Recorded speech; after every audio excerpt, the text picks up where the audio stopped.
Welcome, friends. Welcome, yogis. So tonight we're going to do meditation followed by satsang because satsang falls on New Year's Eve, and figured most of you be busy, and I might be busy dancing with my little girl, and so that's what we're doing. I apologize if I didn't let everyone know that in advance, but anyways. Here we are. So you can stay as long as you like. If you need to bail after the meditation, I fully understand that. But I hope you can stay. I hope you can stay. Okay. Looks like everyone's kind of arriving here. Uh, Hello to some of the brave folks tuning in from Europe and different parts of the world. So big welcome to you. All right. Let us shut down our eyes, open our hearts, doing what we must do to help the body to be comfortable. Just taking a moment and really clarifying our intention here. We are here to heal and to awaken. We are here to awaken and heal.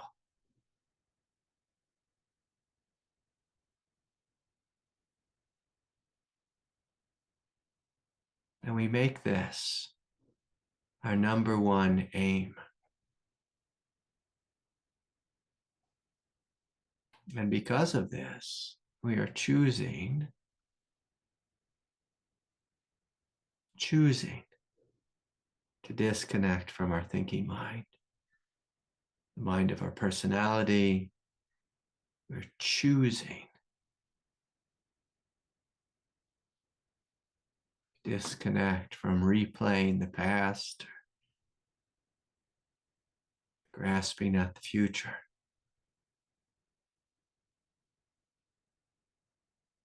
We are choosing to breathe deep, full belly breaths.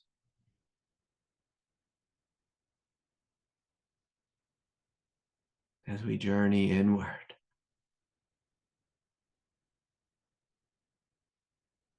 letting go, letting go, letting go.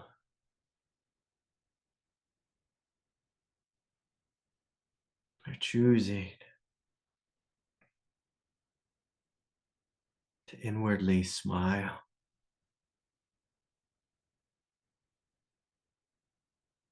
I have a quiet sense of gratitude for this moment, this meditation,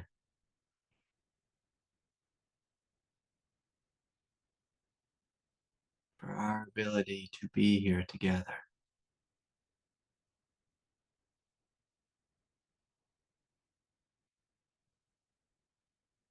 As we journey inward, we're opening our hearts and letting go, letting go, letting go.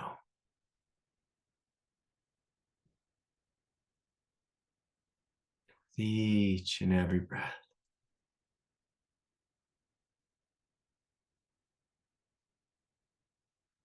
Smiling and letting go.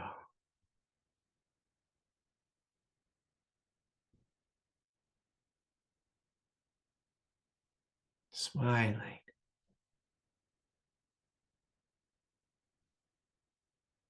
and letting go.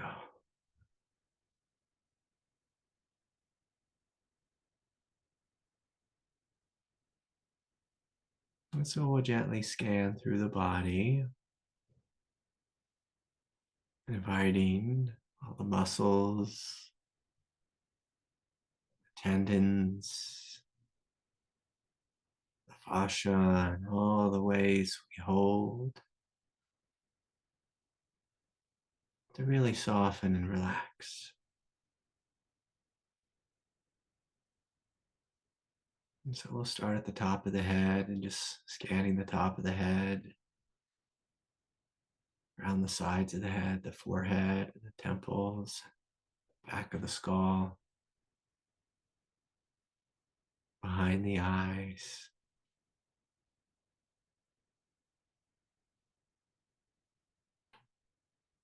Each and every exhale, letting go of any accumulated tension, tightness,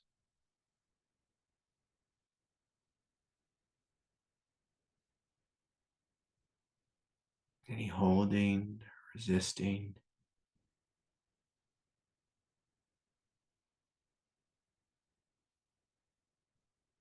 Just noticing if there's pressure, tension behind the eyes or the forehead.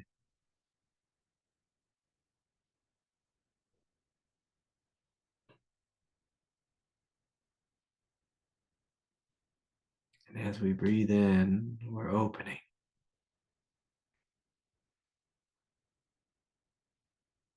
And as we're breathing out, gently letting go.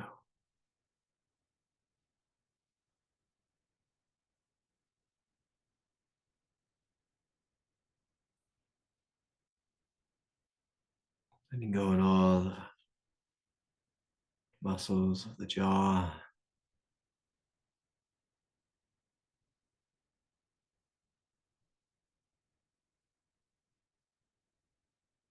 Again, the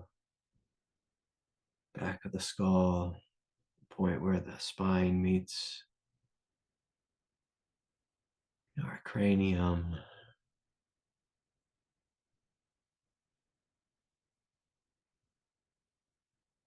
Letting go on our cheeks. All those muscles on the sides of the neck, gently melting, melting, melting.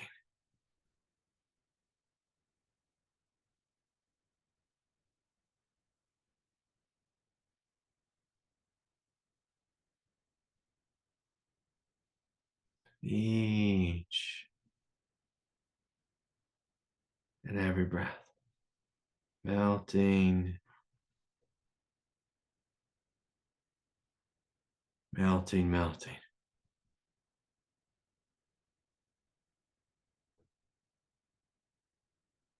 Feeling into the collarbone,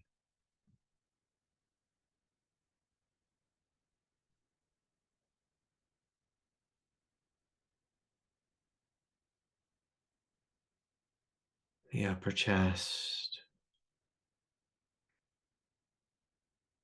pectoral muscles,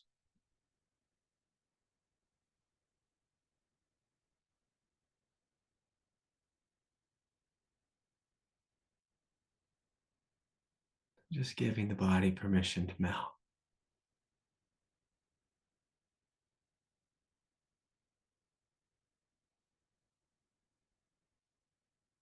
Doing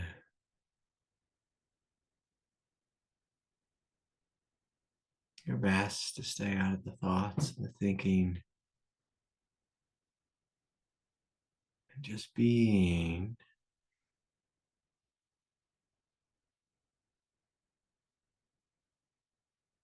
with this direct experience of opening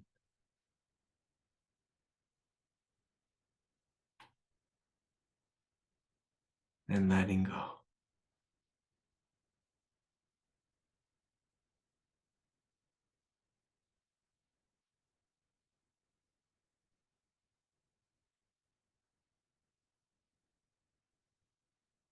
And if you can, doing your best to breathe just through your nose as you inhale and exhale.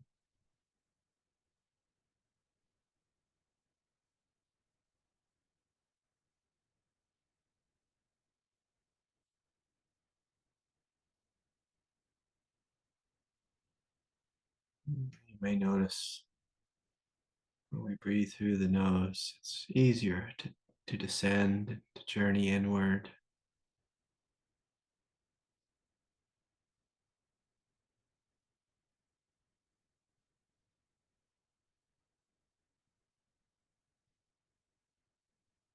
Inviting the breath as you draw it inward through the nostrils, drawing it down.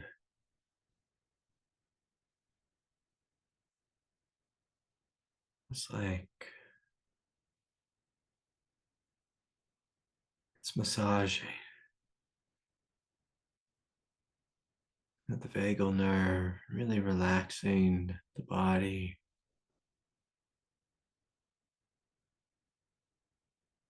calming the central nervous system.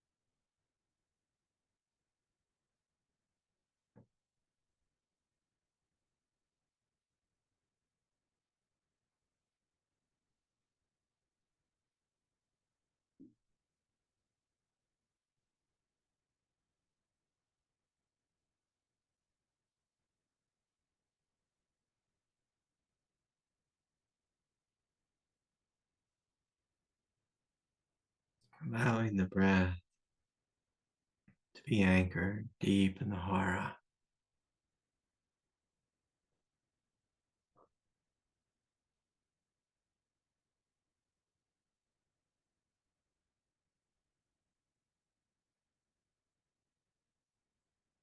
So following the vagus nerve all the way down to the root. And so as we're inhaling deep, full belly breaths,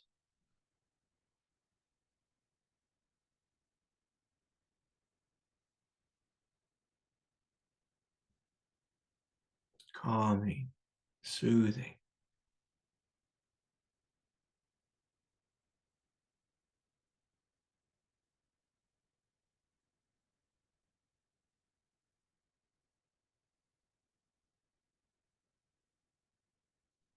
nourishing the body, the heart, deeply relaxing the ribs, the solar plexus, the mid back,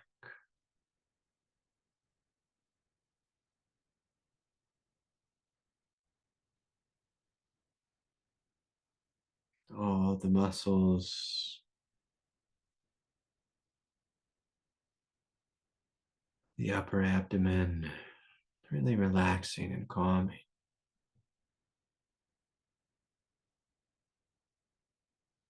And if you notice your direct experience,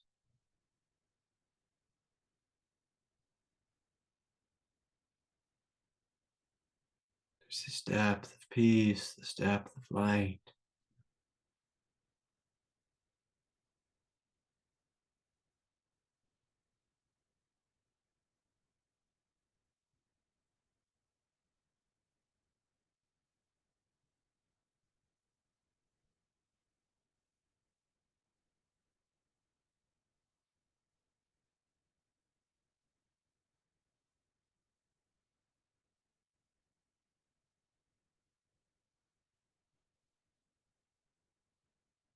Each breath, relaxing, melting,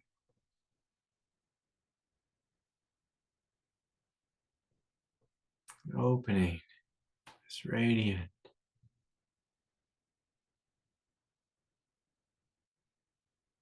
sphere, non-dual unity,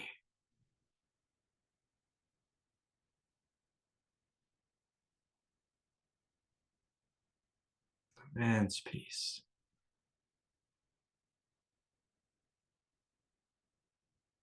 radiant light.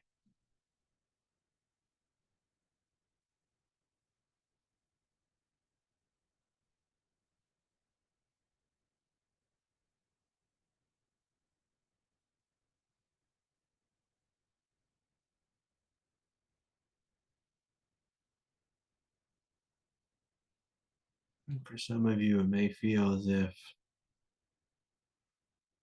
a spell has been cast upon you, a spell of deep, profound peace and unity.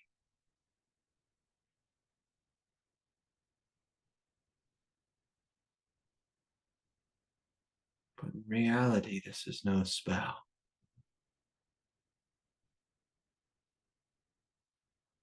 This is the truth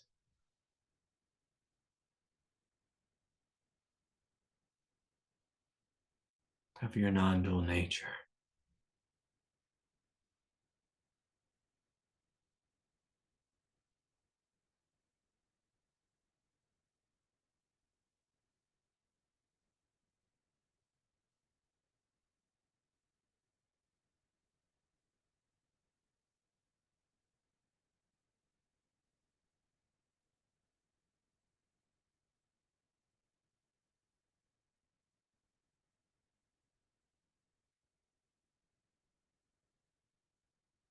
So with every breath, we melt, we merge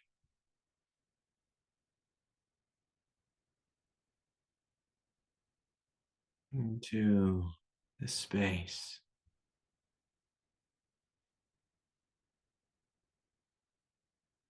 of man's unity and freedom.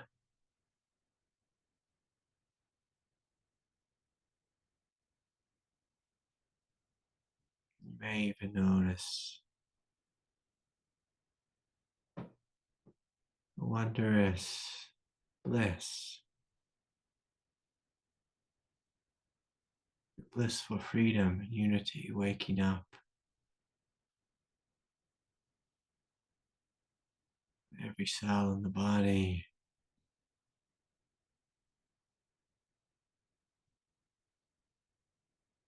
waking up throughout the space of this room,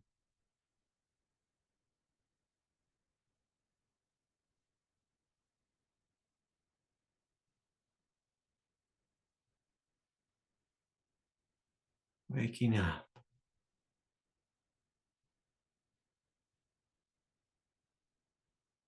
as the universe wakes up to itself.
Giving yourself permission to surrender any walls of resistance, surrendering any of the places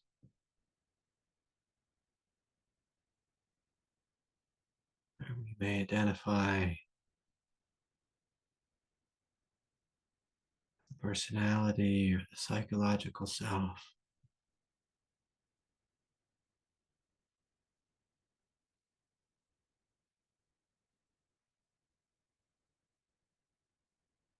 Allowing yourself to merge.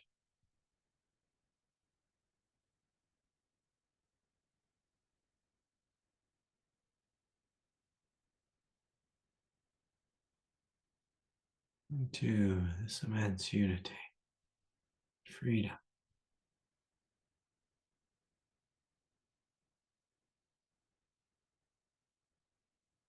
For some of you, there may be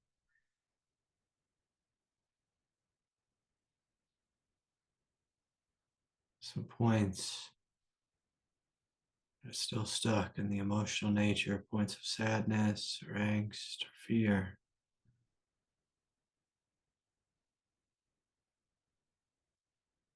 Giving yourself permission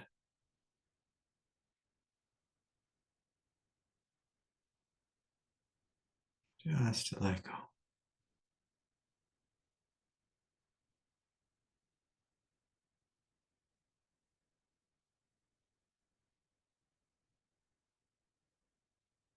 To experience what's beyond thought.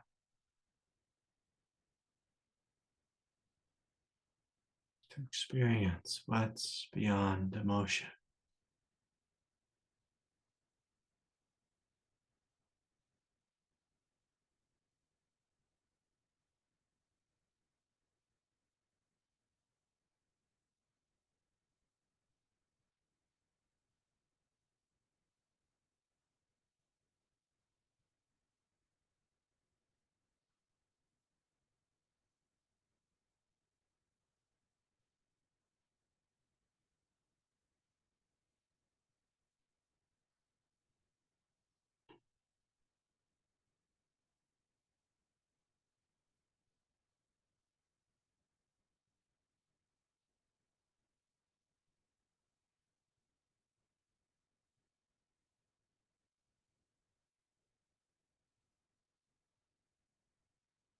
You may notice a whole realm,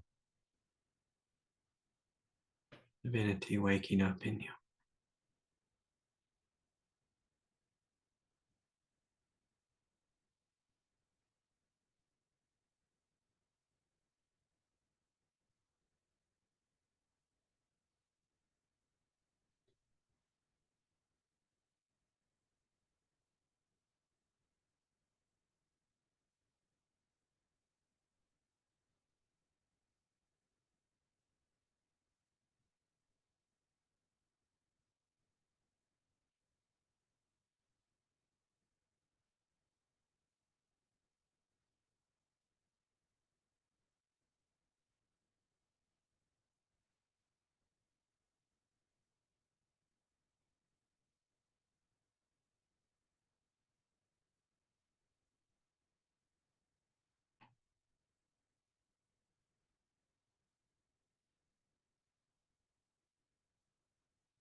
Can you open further still?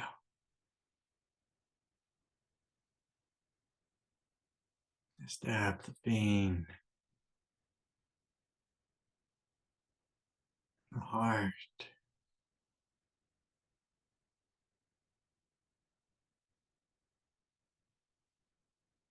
Can you open further still?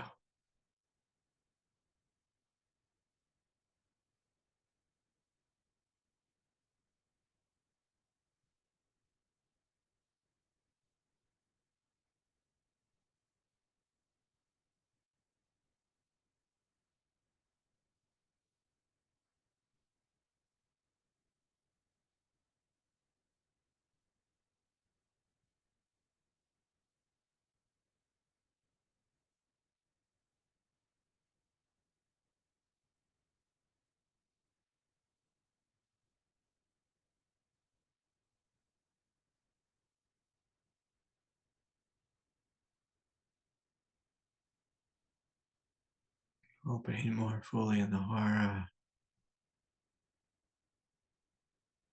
pelvis.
And so we are fully open, fully receptive throughout the subtle energetic body.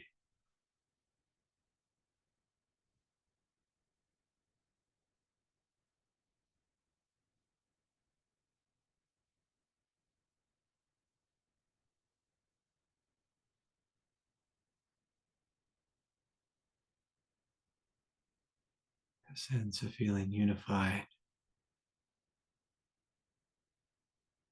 throughout the 7 chakra centers.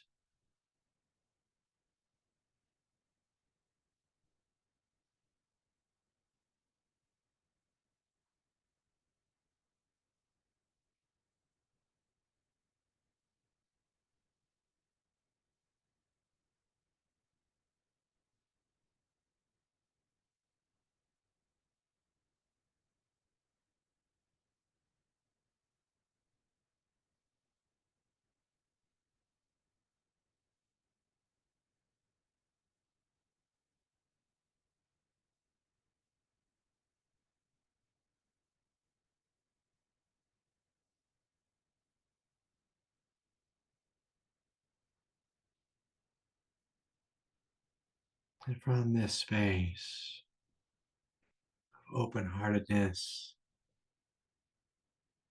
and unity, I invite you more fully open the crown chakra.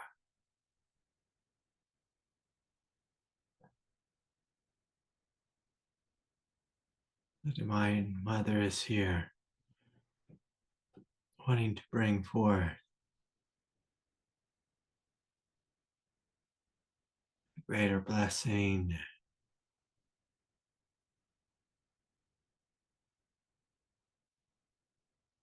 transformational light.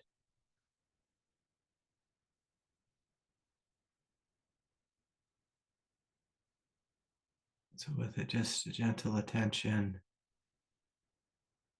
crown chakra, right away,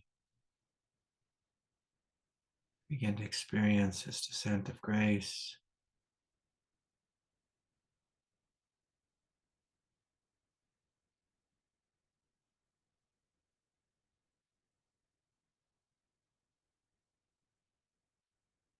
supreme brilliance.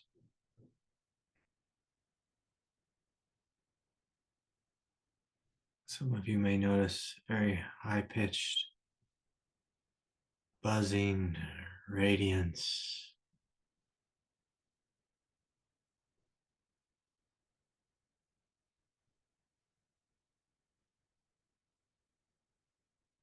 This light begins to flow down from heaven through the crown, the space of the mind,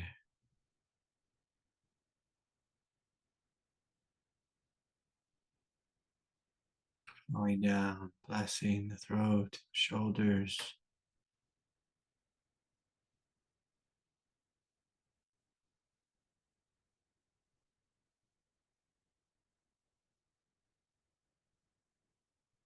really intensifying our direct experience of the light, the sense of unity.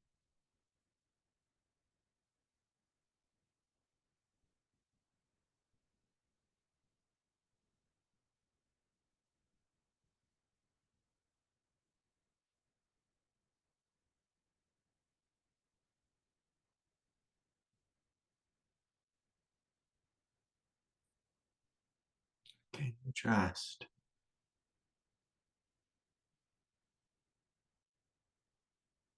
It's safe to open further still.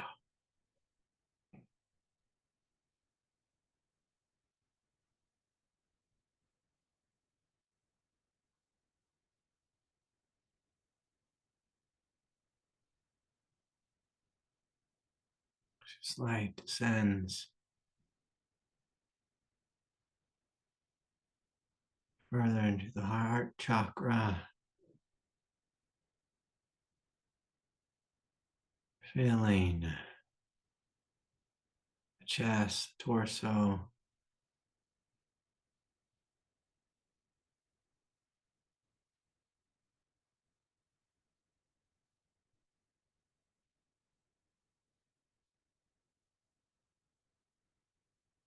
the immense light.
Noticing the light intensifying.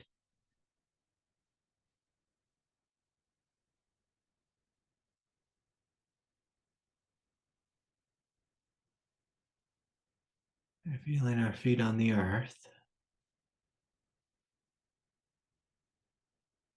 And simultaneously, it may feel as if our body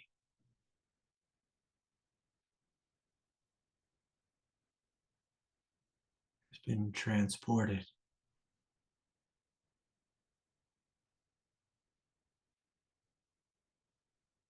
to the heavenly realm.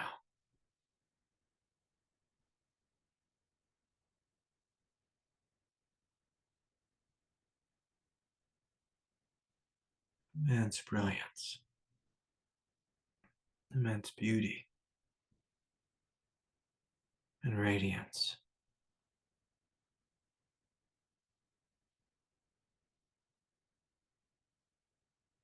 So receiving this light in the solar plexus, the hara, the pelvis, the hips, the sacrum,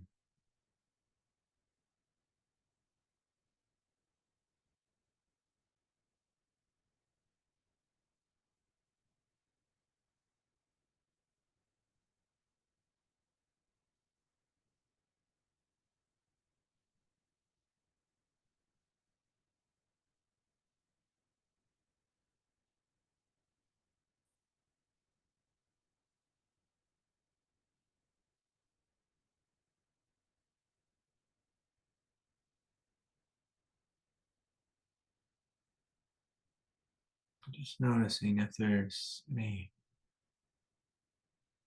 primal resistance,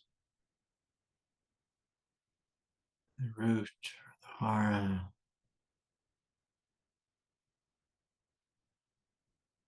And if so, just imagine it beginning to crack, to break.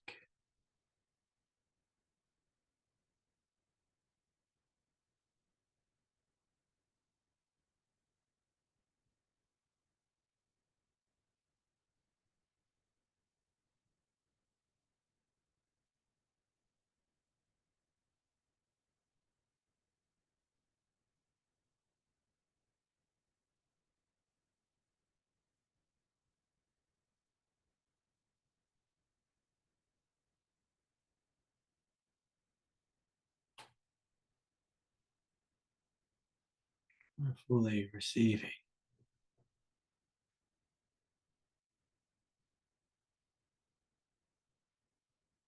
This light pours down from heaven, washing over the crown, the third eye, the throat, the heart, the solar plexus, washing over the hara, the root, the arms, the hands, the legs, the feet. The light of heaven pouring into the earth itself.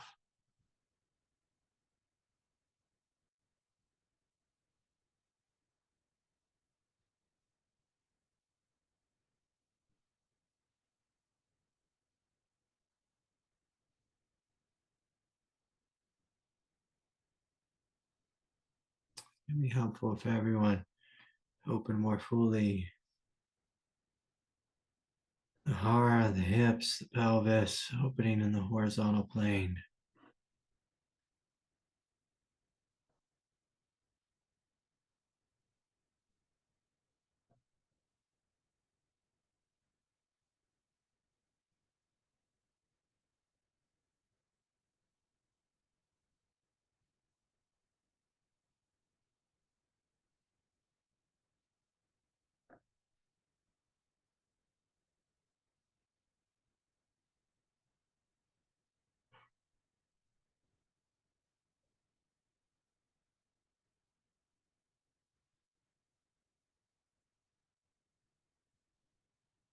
And everyone, I want you to imagine it's like letting out a great sigh.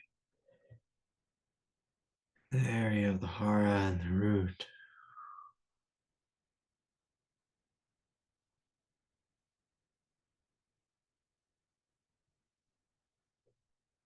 Helping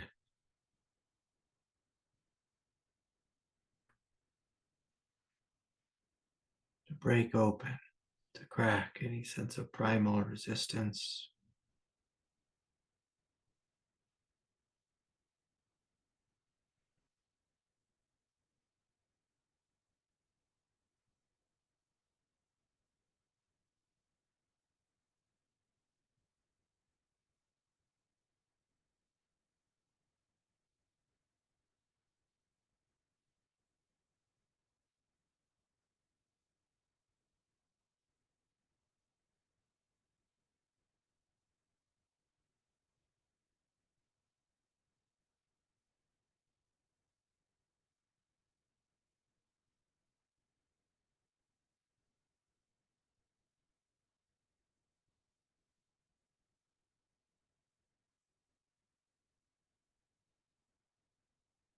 I invite you just to imagine that your body is the earth.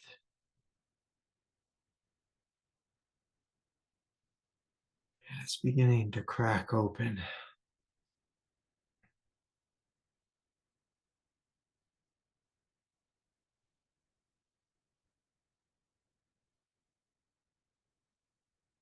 Receiving this immense light, this radiance.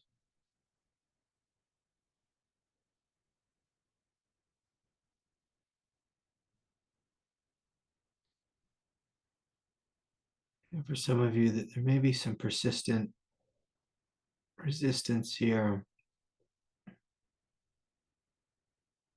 May make you feel sleepy or tired or agitated. We're just opening and receiving.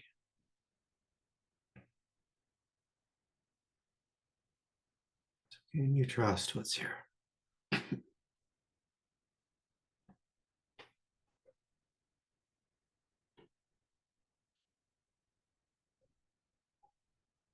We breathe, we feel, we open, we receive as the earth.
Opening and receiving.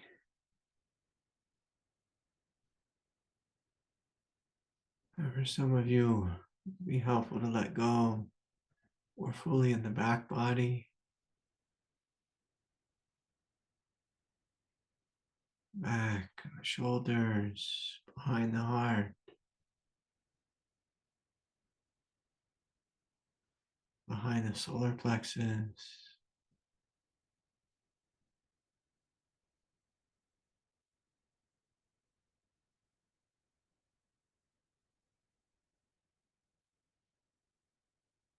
The hamstrings,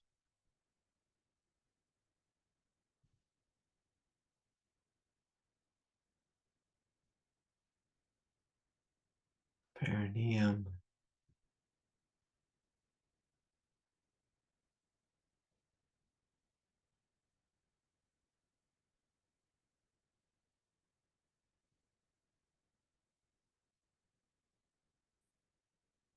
You notice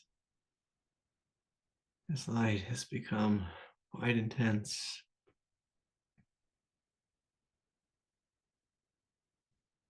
Some of you may feel as if all the darkness, karma is just being absolutely burned up, cooked, purified.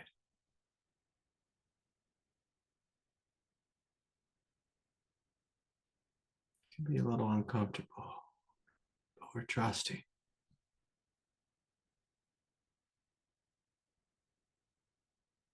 this process of holy transformation.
The mind is radically open.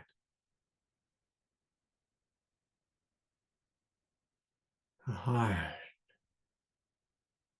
radically open.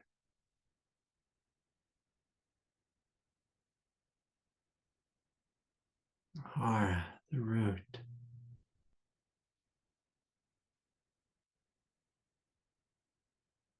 radically open.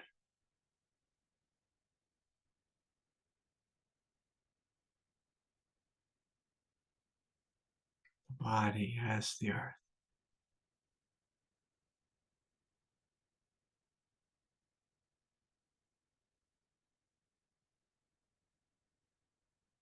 Radically open and receptive.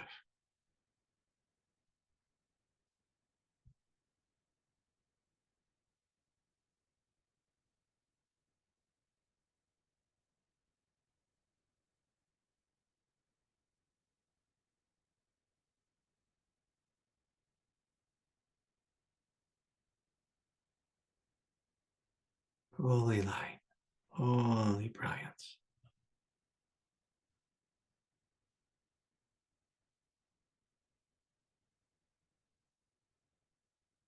Shining through in and throughout.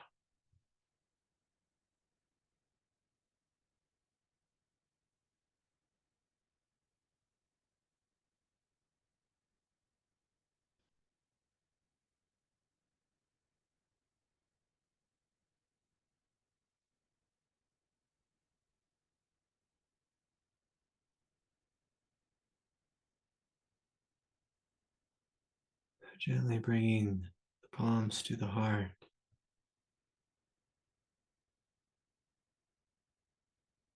May this light bless all beings. All beings. May all beings be free of darkness, free of pain and confusion. May all beings be fully supported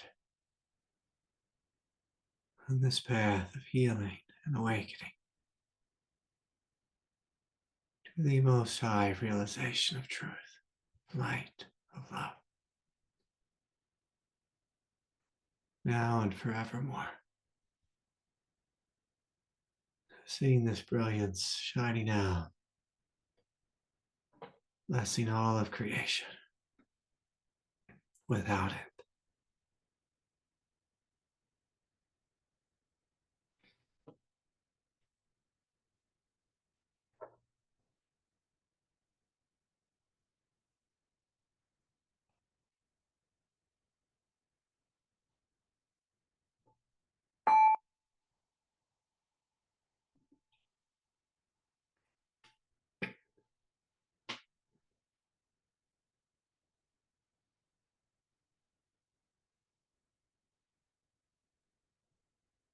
And so, what a beautiful gift to be able to meet in this way.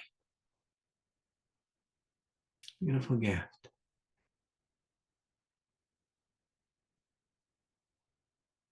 And so I'm going to invite you just to continue to stay with your experience.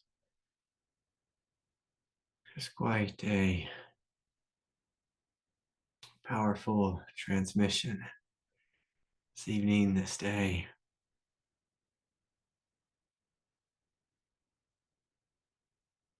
And it's easy to forget what our life is about.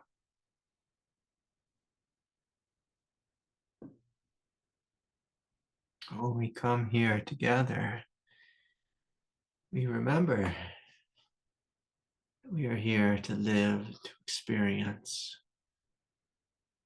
a life divine.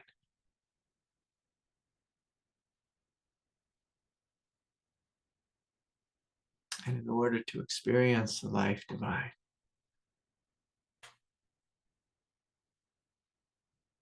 it sounds silly, but we have to be committed to our divinity.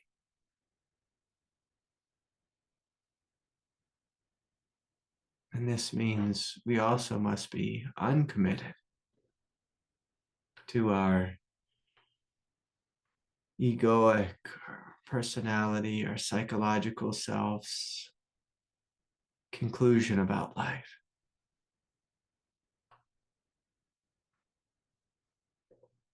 The other night,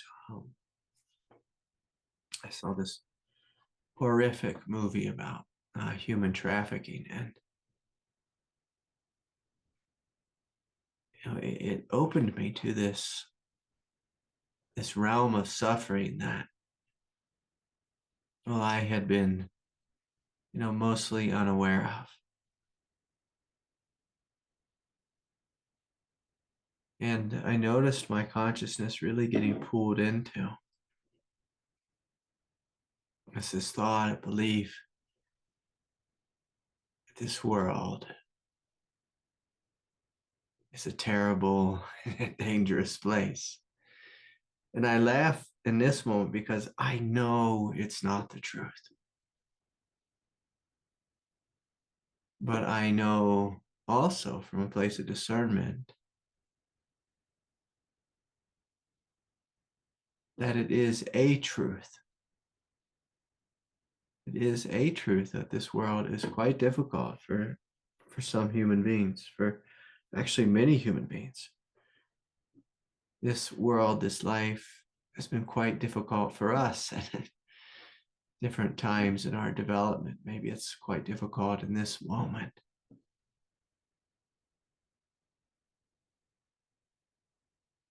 But whatever our human experience is, whether it's beautiful and lovely, and we spend the day at the beach, surfing or sunbathing, or we're in a world of suffering. Like either way,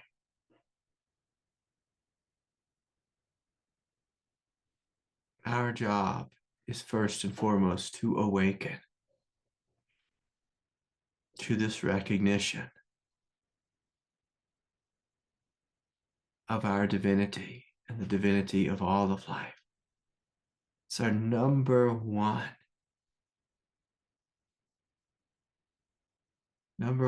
purpose here on the spiritual path.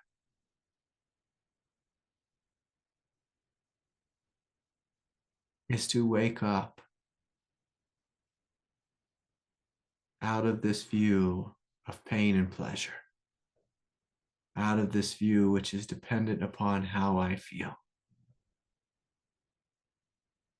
Because we can be seduced by good feelings just as much as we can be seduced by terror. Our job is to recognize that what I am is the presence that is awake.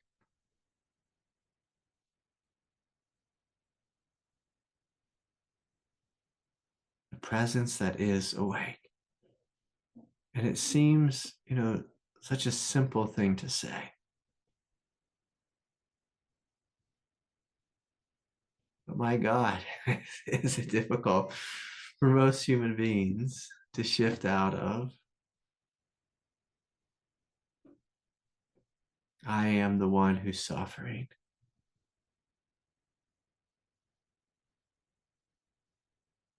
into the recognition of simply I am. I am that which is awake and aware. I am that which is made of light, made of love.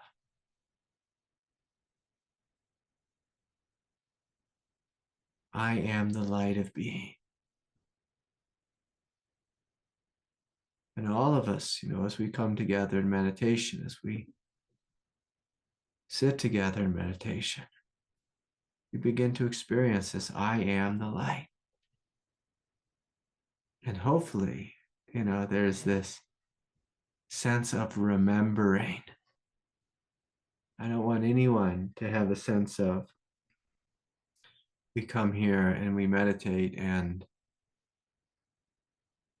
we are simply receiving something outside of us that is separate from us. The first thing I invite us all to recognize is I am.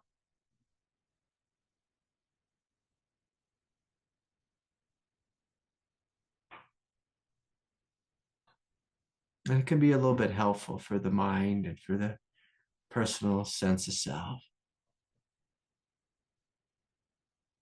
to add something to it, because the thinking mind, it doesn't really know what to do with I am. It's just like I am. It's just, we can really just quickly brush over that. So if I ask Justina, what are you? And as she smiles, she says, I am a goddess. I am a goddess. I am this brilliance. I am the light. I am the light. I am a goddess.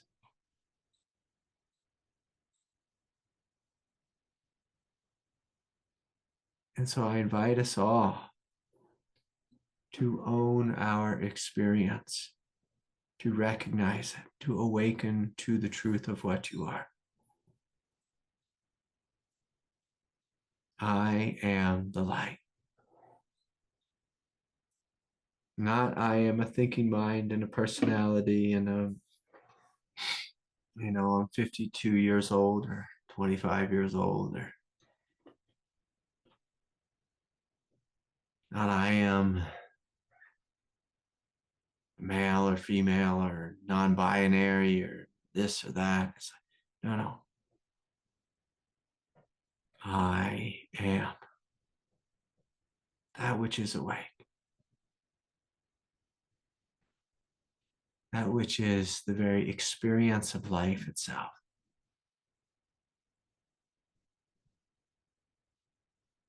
And from this space, from this recognition, we also acknowledge, well, we live in this evolutionary world, like we were speaking about before, a world with lots of darkness and lots of light. And we're inviting ourselves to be a part of God's plan for evolution, God's experience of evolution. We're inviting there to be more light and the transmutation of darkness. And so we allow ourselves to be this conduit that is receiving this light. And the transformation is happening in us, as us, through us. And this transformation is not simply happening on an individual level. All of us are the collective consciousness. All of us are the earth. All of us are life. And we're inviting the experience, the expression of life to be upgraded in an immense way. And so all day long, I'm going to invite us to play with this experience of you being a conduit of this light. And so you can ask yourself, is the light flowing into me? And if the answer is no, you look up at God, you open your crown chakra, and we call forth the grace. We welcome the Divine Mother to flow into us, into our body. We're inviting ourselves to be permanently open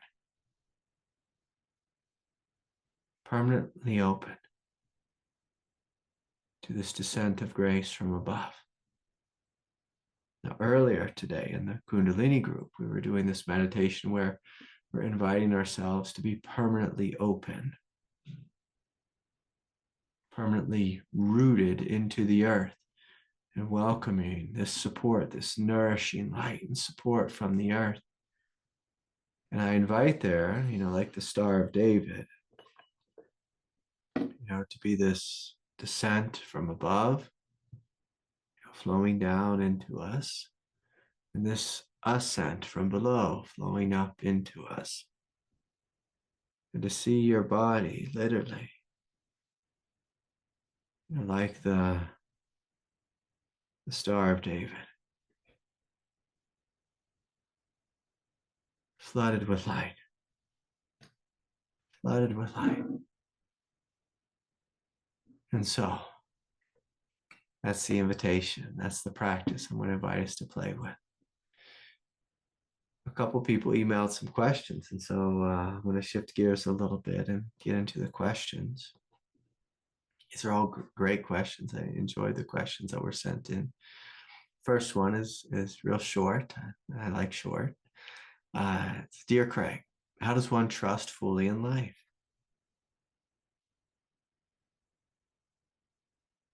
And so, we have to always look at, well, what am I doing right now? Like if we're asking the question, well, there's probably a great chance we're not trusting. There's probably a great chance we're plugged into fear. And in order to heal fear, we have to connect to our strength. And so we can connect to strength in a couple of ways. One, we can reach deep within, finding a place, a point of strength within us. So normally the solar plexus and the hara, in Zen, we call this strong back. Like we're connecting to our backbone, our strength. And I invite you to find levels of divine strength, not just human strength. But for some of us, if we're like really lost in fear, let's start with some human strength. And so let's start with feeling our muscles, feeling our core, connecting with our tanti and just a whole core area, and feeling a sense of strength, a sense of power there. Sometimes we feel a sense of strength in our voice and in our heart, and we're acknowledging it, we're calling it forward. But then I invite you to look deeper than this, deep in the belly, finding your divine strength, your Buddha nature. And if this is hard, we can call upon God. And Lord, give me the strength, the ability to connect with my strength. Like flood me with strength, teach me about strength, help me to open to strength, to begin to have this conversation in relationship to strength. And so that's the first thing we must do. The second thing is helping our body to feel safe, soothing our body, calming our body, getting out of that fear state that we find ourselves in, and helping our body connect to a sense of primal safety. Very hard to trust if you don't feel safe and if you don't feel strong. But when you do what's necessary to connect with a sense of safety and to connect to a sense of strength, trust becomes quite easy, quite natural. And so oftentimes when we're not trusting, there's some prerequisites first. Like before you're a doctor, you have to do some prerequisites in biology or something, like chemistry, and math, making sure, you get some of that science down, some science fundamentals down. The other way we develop trust, and this is more of an innocent way, a childlike way. Saint Teresa, the little flower, she was good at this, was just calling out to God. Lord, like Lord Jesus, Lord Krishna, Lord Buddha, Lord whoever, Divine Mother, will you please be here with me? Can you see I'm like a little child in this world? I'm like a little flower. Will you flood me with your grace and your light and your strength? Will you fill me up with your healing energies and help me to trust and to open more fully in your way, in your will, in your voice? Connect me, Lord, with that which is true. Help me, Lord, to let go of that which is untrue and to speak in a prayerful way and to develop this, like a prayerful attitude, prayerful disposition. And sometimes, like, this is how I started my spiritual path as a little kid, as I just had an ongoing prayerful conversation with the divine. And the beautiful thing is because I just would say my prayer from such a place of innocence, that God couldn't help but to show up in my life and in my experience, in my heart. And I would directly experience the divine. And because I was directly experiencing the divine, well, then it's easy to trust, because when God is here, it's easy to trust. But if we're in the isolation of our thinking mind, our egoic nature, and we believe every fearful thought that goes through our mind, very hard to trust. It's one of those things, like, there has to be a break within us, in how much we identify with the thoughts in our mind. There has to be some break. We can't just take every thought we have to be the truth. If we do, we're just in the world of samsara and we're just lost in that hell realm of mind. There has to be something that just knows these are just thoughts. They're not the truth. They're just my individual egoic conclusion based upon whatever my conditioning is. And for most of us, it's a conditioning of pain. So, like, if we have the conditioning of being a refugee, if we have a conditioning of mommy didn't love me, daddy didn't love me, neither of them loved me, or my brother or my sister's picking on me or making me feel unsafe, like, if that's our conditioning, our thoughts are all going to flow through that filter of mind of I'm not safe. But when we step back, we see I'm a child of God. And yes, maybe I have parents who didn't know how to parent. But if we just stay with I'm a child of God, and so I'm going to open to God. I'm not going to project my experience of my parents or my experience of life, or my experience of my schizophrenic brother or whatever it is, onto God and onto life. I want to acknowledge my brother is my brother and he's a difficult human being. But that's not going to stop me from trusting in the divine. My experience of being a refugee isn't going to stop me from trusting in the divine. And see, at some point, we have to choose. We have to choose.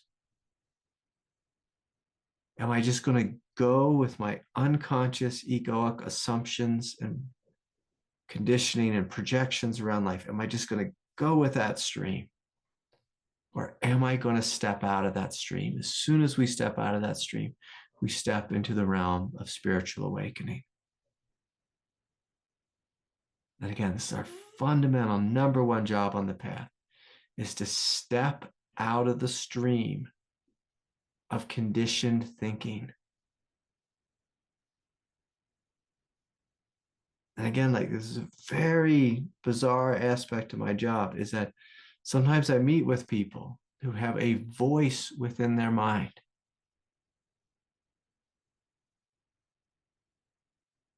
that violently hates their own self. And they're attached to that voice. It's like, my God, don't be attached to that voice. Don't be attached to the voice of the critic or self-hatred or self-judgment or belittling oneself, berating oneself. My God, don't be attached to that voice. Don't be attached to that. It's like, being in elementary school and finding a bully and being attached to the bully, defending the bully, being like, no, the bully's right. I deserve to be hated. I deserve to be ignored. I deserve to go last. But sometimes people, they meet with me in sessions and they vehemently just are attached to the inner bully, and they defend the bully. They feel the sense of like, I've always been this. This is me. I'm unlovable. Can't you see that, Craig? I'm unlovable. I'm like, no, I don't see that. I don't see it. I don't believe it. I will never believe that you're unlovable. And they're like, no, I fail. I'm meant to fail. I'm supposed to fail. That's the realm of samsara. That's the voice of Mara. That's the voice of Satan. If we're going to use those mythological characters, that's not the voice of truth. The voice of truth reminds us that you are the presence that has outlived every experience. Can you be this presence? Okay, beautiful. Second question here. This is a really long one. Let me see if I can read it. Hi, Craig. I understand that thinking too much can interfere with the flow of kundalini. Sometimes I wonder about the function of my thinking as a means of attempting to understand what's happening as energies are flowing through my body. You recently told a story about a brainiac genius fellow who meditated alongside you at a retreat, and he would have amazing experiences and amazing spiritual theories. Your comment was that he personally never grew, and somehow his thinking was a problem. My personality type is the logician, very much prone to thinking, but also intuitive and creative. I sometimes catch myself starting to focus on how to describe to someone else what's happening as the kundalini is flowing. Of course, I don't know what's happening, but I'm always trying to follow it to see if I can understand it. My thinking can be a way to control things, and I'm just trying to understand its proper role. I know the traits of personality types have both light and shadow aspects. I know thinking has a proper function. I was hoping you might talk about this dynamic of thinking in relation to kundalini flow.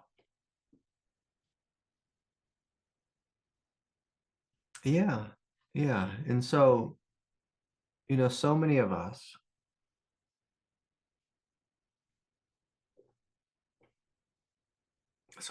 humans have a lot of thinking, a lot of thoughts, some of us like really like our thoughts. And maybe our thoughts aren't so bad, aren't so negative, aren't attacking ourselves. But our thoughts are like curious and just wanting to understand the nature of reality. And, if we were, let's say this,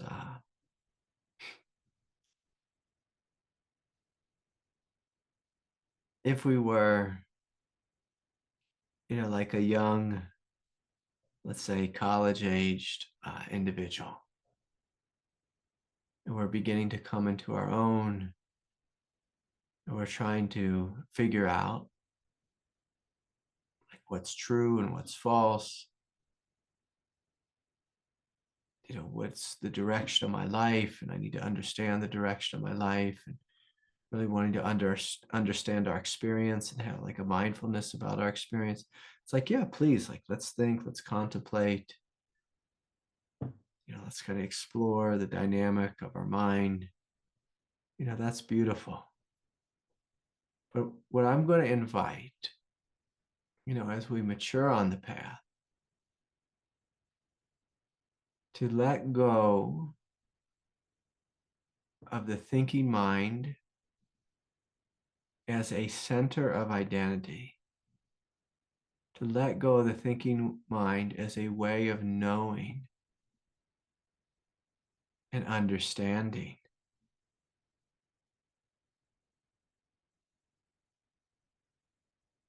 and to instead deeply listen to the kundalini and to let it show you directly what the truth is. And this is more like in the realm of intuition. Like when we open into the realm of intuition, we're not thinking. We are receiving. We are receiving the truth. We are open and listening. And the truth comes to us. It's presented to us. And to take it a step further, as you become the kundalini, as you become it directly, what you'll find is that you will know directly. You will understand directly. There won't even be understanding. There'll just be knowing. Direct knowing. And of course, there may be, like some subtle flavors of thought in that. But if we truly feel into like the heart of the thinking mind, at its core is a desire to understand in order to keep us safe. A desire to understand that is born out of insecurity. Now, when we get into the higher realms of the rational mind, we may feel really far away from that insecurity. And there may just be like this, almost like a curiousness of just like, I'm just curious and I want to know. And again, like that's okay. That's not the worst thing in the world. But David, what I'm going to invite you to push yourself into is further into the realm of intuition, intuitive knowing, and the full merging, where you know yourself as the kundalini. You are the kundalini, not the mind trying to understand the kundalini. And what you'll find is that kundalini has a supreme intelligence. And it's an intelligence that doesn't I'll say this, it doesn't think much. Like if you feel like into what thinking feels like, but rather it perceives reality, it knows reality directly without thinking. And if you need to describe this experience to someone, like if someone is asking, or if there's a desire within you, like from the kundalini, to make art, like we notice, like when we make art, there's a flow of intelligence that moves through us into the creation of whatever it is that's wanting to be born. And like if you asked any good artist, like, did you think about it? Like what was your process or this or that? Like how did it come about? And if it's, good art, if it's true art, it comes through this realm of inspiration. And see, inspiration is really different than thinking. And again, like I don't want to make thinking bad and wrong. But I want you to imagine, I want all of us to imagine there's a different type of mind that does not think, that does not plan, that does not strategize, but a different type of mind that knows directly through being the thing itself. And in this case, is being kundalini. Kundalini is not separate from you happening to you. You are the light of kundalini. And when you fall fully into this, there's no longer a thinker. There certainly is an intelligence, and this intelligence may use words like I'm using now. But there's no thinking happening in me now. There's this thing that simply flows through. And when you really start to experience this, it's a very paradoxical experience of the mind being absolutely silent, unified with all of life. And yet, some level of words and intelligence is flowing through. Some level of words and intelligence is flowing through. By some level of it, we're really plugged in. The words and the intelligence actually come with the transmission of that intelligence. Whereas when we think about something, like again, like if I try to find my brain and my thinking mind, then there's a me, and then there's the thing I'm experiencing. There's the me and the thing I'm describing with words. Whereas when we remove like that human thinking mind, we can be the thing, experience the thing, experience life fully and completely in this incredibly intelligent way, in a direct way, in a full way. It's the only way we'll truly know something.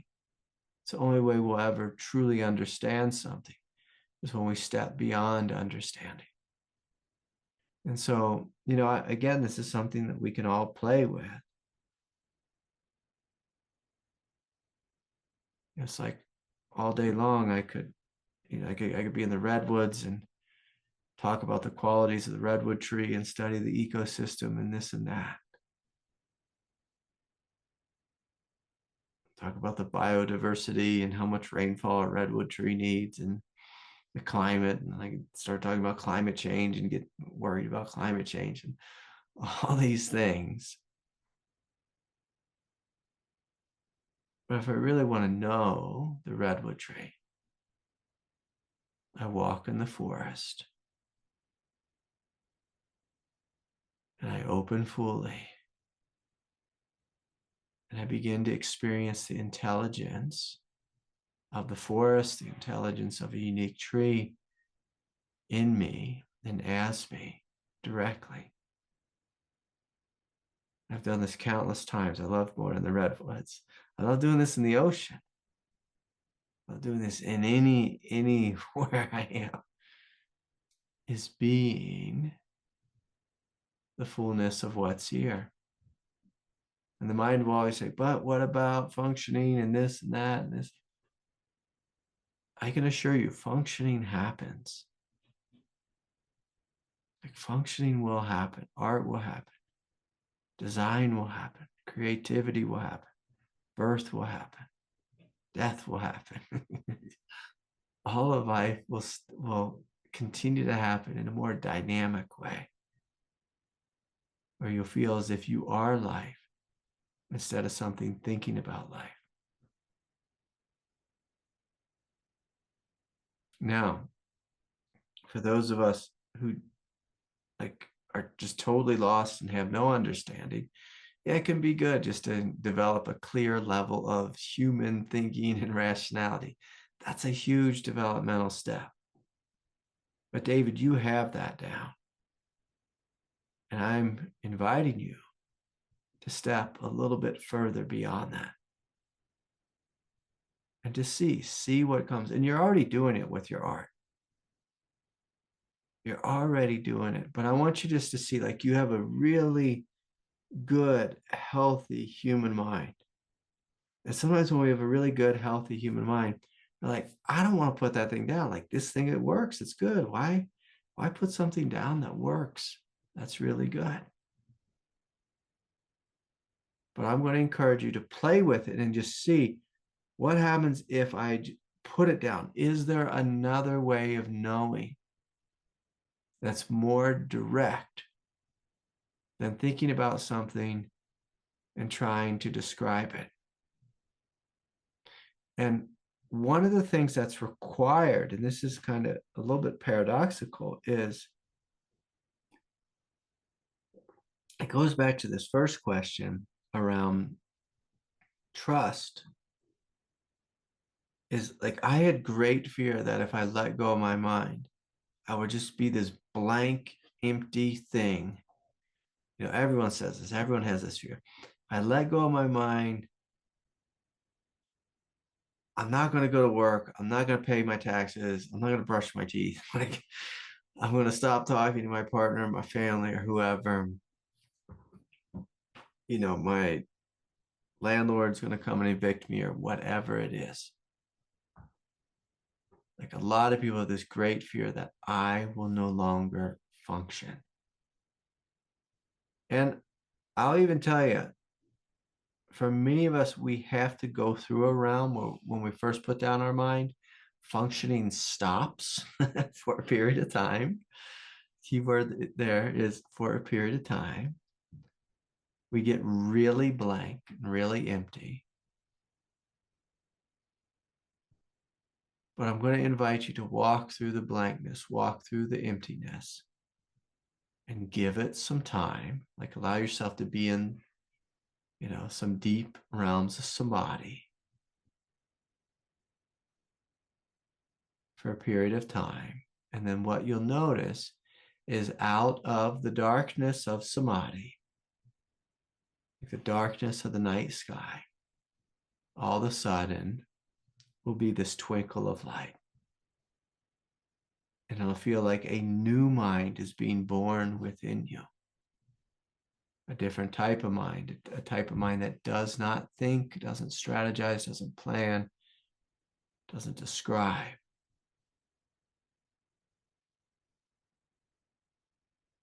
But rather a mind that just gives birth to intelligence. And you may find yourself radically empty. And again, this is very scary for a lot of people. It was a little bit scary for me, but I wasn't too scared, but it was just a little bit scary. Some people get really scared, especially if we have a really strong mind, if we go totally blank. We go into this emptiness and we allow ourselves to be consumed by emptiness. For our mind to really be blank, really be empty, really truly be silent. And again, we might get in a little bit of trouble in life. Like, I get in trouble all the time. People will tell me their name. As soon as they say it, it disappears. You know, they might tell me again, it disappears. I'm like, oh, dang.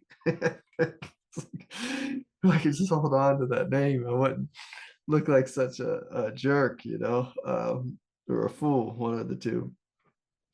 And you'll see like so many things will just disappear. Like it'll be like things like you can't hold on to thought anymore.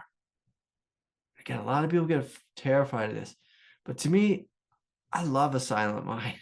And so to me, it was kind of fun. It was kind of like doing, some kind of drugs where just like everything is just dissolving. And so you just trust that, okay, everything's going to dissolve. But then eventually, just like God was just great nothingness of one, at the beginning of time. And then after a while, God said, okay,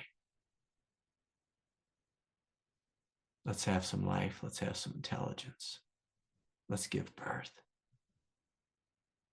And so this intelligence starts to just move out of your mind without thought, even though like everything I'm saying now can easily be interpreted as thought. But this experience of intelligence, it just begins to flow out of the emptiness.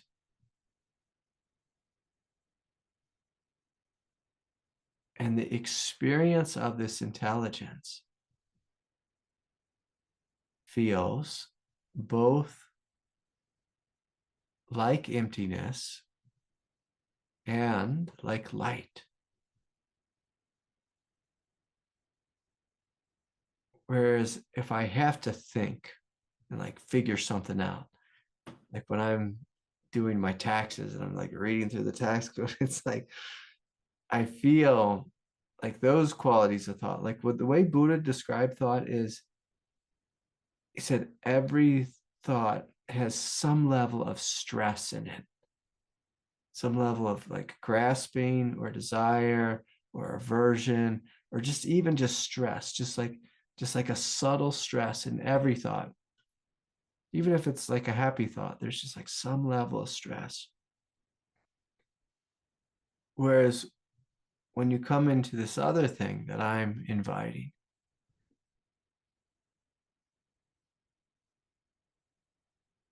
the intelligence that comes directly with this experience of freedom,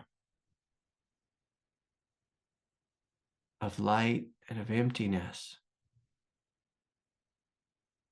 with very little to no stress at all, very little to no contraction, but rather this type of intelligence comes with expansion.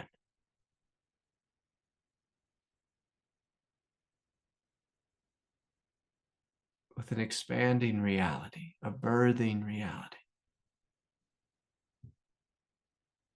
And so anyways, like this is something that we can all begin to play with, but often like the tantric doorway, might start with like a little question, like, what if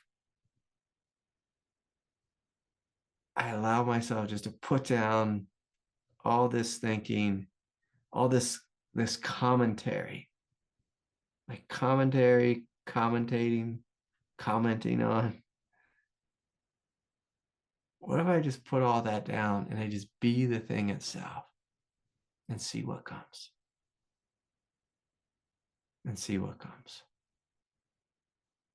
So anyways, okay, beautiful question. Beautiful question. Love it. Okay. look at the time, it's pretty late, but I'm going to do one more here.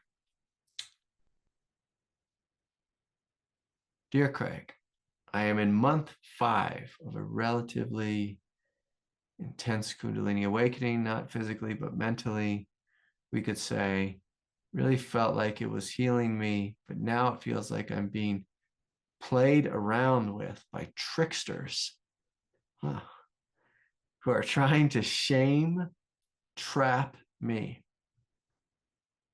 In my meditations, extremely, this is fun, graphic images, violence, racist, intrusive thoughts, sexual images that are extremely disturbing.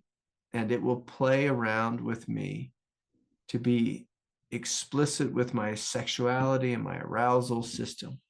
It will trigger me to be very ashamed. And then I meditate and shame dissipates, but I feel bad and I feel like I should be ashamed, even more, keeping me in a shame loop. Is this extreme taboo stuff normal? So I'm just going to say yes. I've had intrusive thoughts in the past, but it has gotten very severe to a severe degree whereby life is heavily disturbed by constant messed up thoughts of all kinds. It's like it's getting increasingly intelligent and thinking of increasingly messed up things to show me and to say to me, to trigger me into more shame and self-disgust. Kind regards. Okay, yeah. So there's a couple things going on here. One, within all of us, there is some level of, like what Jung called the collective unconscious.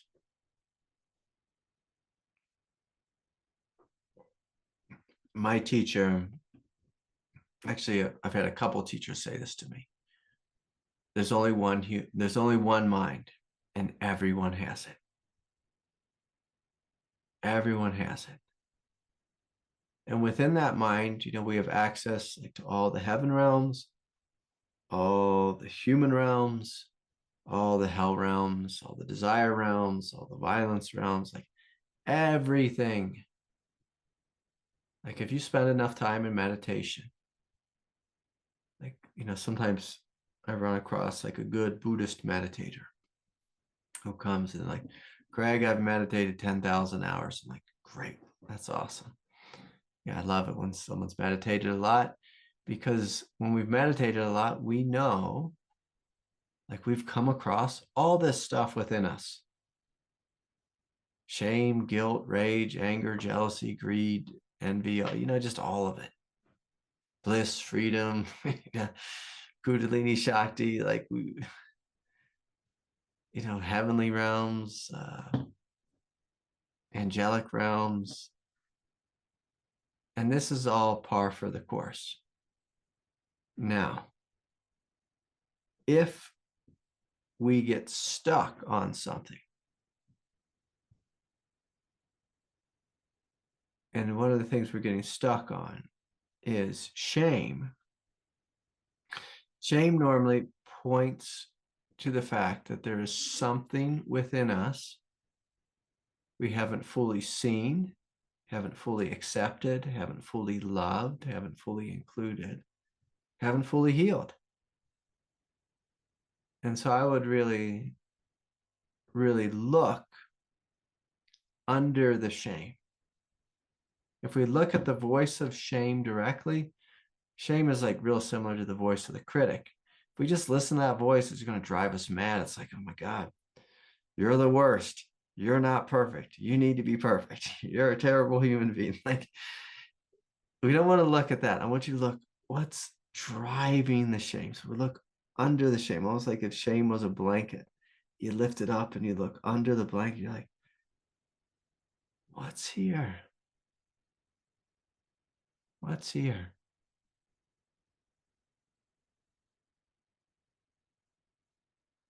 And often what's there is there's often a sad part of ourself that doesn't know that we're still worthy of love, even if we have terrible human thoughts, sexuality or sexual violence or just genocidal violence or racist violence or whatever it is.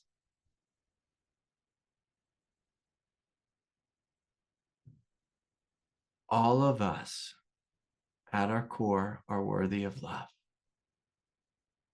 Our divinity is worthy of love. Our humanity is worthy of love. Our shadow is worthy of love.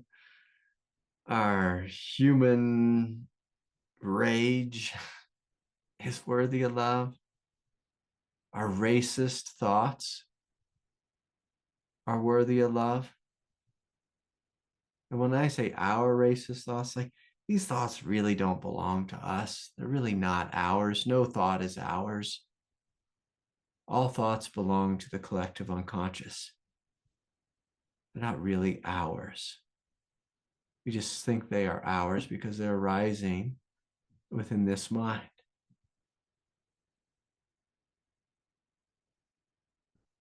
So many in this last like 5 years, 6 years, 8 years, everyone on planet Earth, if we had those thought bubbles above our head, every single person would be canceled. Every single person. And sometimes, people say foolish things like, if you're a person of color, you can't be racist. It's like, I'm friends with so many individuals. And to me, it's hilarious. Like when I have my Navajo friends and the Ute friends, they come together and it's one tribe has racist jokes about the other. And Mexican guys have racist jokes about white guys. White guys have racist jokes about whoever. It's just like everyone. The Irish have jokes about the British. The British, have jokes about everyone. It's just like racism. Like there's dogs. There's dogs that are racist. It's like, what the hell's that? Like, what is that? It's just like they see a color they don't understand. Like my neighbor had a dog that hated men with beards and sunglasses. I don't know if you can call that racist, but it's just like the dog hated guys with beards.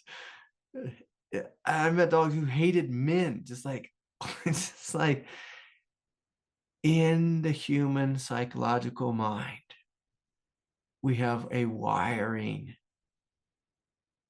that's very fearful and fear-based.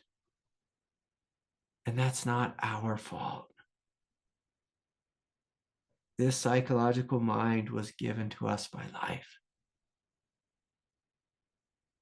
And a big part of waking up is forgiving ourselves for being human. We didn't make ourselves human. God made us human. It's like, we didn't do this. We didn't do this. And if we have a violent thought, like I didn't create violence. I didn't create sexuality or sexual desire. Life created it. And so we really have to burst this shame bubble. We have to see that it's not our fault that we have a human mind, a human body, human desire. It's not our fault. The thing that I'm going to invite us to do, in regards to this question, like if we thought, oh, there's a trickster in me, there's something that's screwing with me, is instead of seeing it as a trickster, to see it as an aspect of your consciousness, an aspect of your human psychological consciousness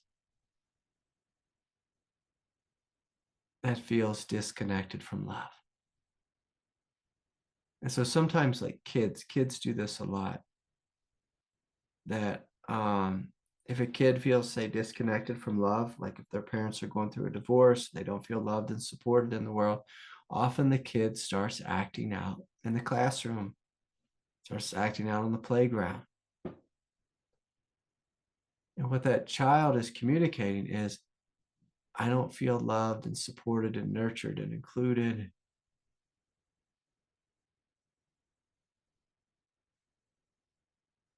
And so we could ask, well, what could I do to help that child? Well, let's include that part of us. Let's love that child into a sense of inclusivity. Let's love the bully to death. When you love the bully to death, that bully becomes your friend. They don't want to hit you anymore. They don't want to tell you you're bad. They don't want to fill your mind with intrusive, terrible imagery. And so I'm going to invite us to destroy like this whole shame loop framework, intrusive thoughts, to kill it all with love. So what the kundalini is doing is the kundalini is bringing it up to be healed. And our job is to meet it with love, meet it with acceptance, meet it with kindness, meet it with forgiveness, meet it with understanding, just understanding that as a human being, like whoever wrote this question, however old you are, having lots of sexual thoughts is actually a sign of good biological health. Now if the thoughts are a little disturbing, it's just, that's a sign that our psychological nature, an aspect of it, doesn't feel included in love. The more you love your shadow, the more quickly the shadow will integrate, and the more silent the mind will become. The more we ignore the shadow or think it's wrong or bad or think we're wrong or bad, the louder the mind becomes. And so it seems like, paradoxical. It seems like we should just ignore it and it will go away. And some people teach meditation that way, just ignore it, ignore it, ignore it, and it will go away. And there's some things, like really light things on the surface, if you ignore them, they'll go away. Like if I'm thinking about a pair of shoes I saw at the store, and it's just a light thought, I might have that thought in meditation or whatever, but then it disappears and it won't come back. I just ignore it. But if there's something within me that's deeply hurting or deeply anxious, and I'm really ignoring it, it might start screaming psychotic, schizophrenic, intrusive thoughts at me. But if I look at it and say, I see you and I love you and it's okay, and it's human to be anxious, it's human to be hurting.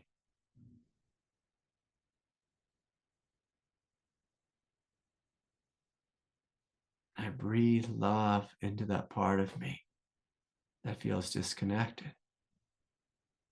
The thing will probably, maybe have a couple tears, maybe a lot of tears. It'll grieve, it'll let go. The energy of that, that pain and that suffering, that anxiety will integrate, will release, and then my mind will be silent.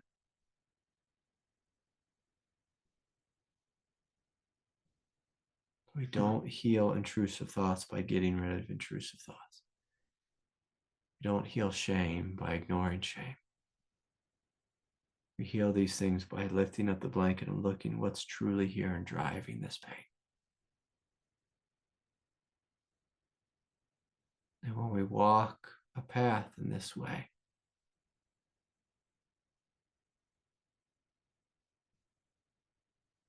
we begin to awaken to great love, great peace, great silence. And so much love to each and every one of you. So good to be with you all. I am thinking, I said this last time about a retreat, and everyone gave me their 2 cents about a retreat. But I am thinking that our next retreat is going to be the first week in February. Let me pull it up on the calendar. Let me see if I can get some dates. This is tentative, but I'd like to put this on the calendar and start planning it. Friday the 2nd, 3rd, and 4th, an online retreat. So just pencil it on your calendars. I'll get back to you with a greater clarity in the next week or so.